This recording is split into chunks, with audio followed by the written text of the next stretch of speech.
Hey guys, and welcome to another Sims 4 room build. Today with a bit of a twist, we're building the same kitchen 4 different ways to show off the different styles in base game. It's been a while since I've done a base game build, and I kind of got to thinking about all the different styles in base game that I pretty much ignore because I have been blessed to be able to get packs, and I'm very lucky with that, and so I tend to use the packs because there's lots of beautiful things in the packs, but there's also lots of beautiful things, especially lately in the base game with the base game updates and things like that, and so I kind of wanted to show it off and see what I could do with just base game. Having said that, don't hold me to that. I think they're all base game, and if they're not, I'll fix it, but don't judge me if something sneaks in.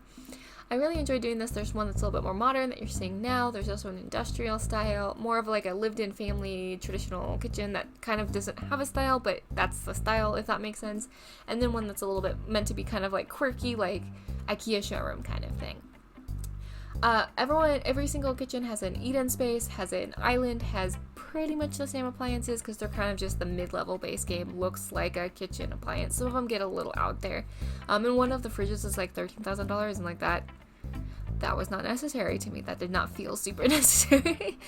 These are the appliances that I tend to use quite a bit in like my actual family gameplay. So these are the ones I went with. The subway tile too was also something I really wanted to use because I have a tendency to ignore that tile because it reminds me of Mario Kart. It reminds me specifically of, I believe it's a balloon battle arena. It doesn't look like subway tile to me is what I'm saying. Also, for those of you who are new and just using or just learning about the base game now because you're getting it for free, welcome, congratulations, we're so happy you're here. We're so excited to see what you do in the community.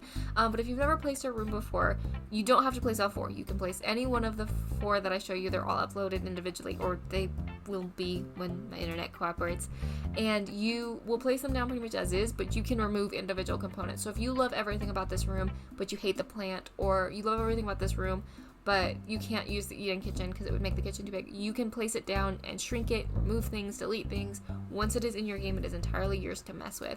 Or like if it fits perfectly but you just don't like the windows, things like that can all be changed. That's the exciting part. So that's why I built 4 different kitchens, because you can plonk them in and then modify them to your heart's content, and then you should tag me on Instagram, Life and Junk, because I would love to see what you do there. I had so much fun building these. Each one of these was a lunch break build, and what do I mean by that? I work from home, I work remotely, and I don't really eat at work. That sounds really silly, but I work a really early shift, so my lunch break happens at like 8 a.m. and I'm just not hungry at that point.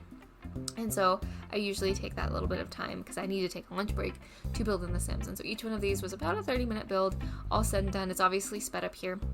If you're new to The Sims, a lot of people do speed builds like I do. This is obviously not real time. Some of my bigger builds you'll see are sped up to an insane degree, but I know some of these smaller builds, it almost looks like I'm building in real time. I am not. I am the slowest builder on the face of the earth, I think. And so I speed my videos up. I think this is 8 times speed or something like that. I don't know. You're talking to the wrong person about that. I can't edit to save my life. But the idea is that you get to see the whole thing very quickly and then take and modify, because the Sims community is very iterative. We learn from each other, we grow from each other, we share tips and tricks. It's very lovely. We're so happy and glad you're here. Having said that, I don't know if you can hear it, but my voice is starting to go. I don't have a lot of time to record voiceovers today, unfortunately, and it is starting to storm outside.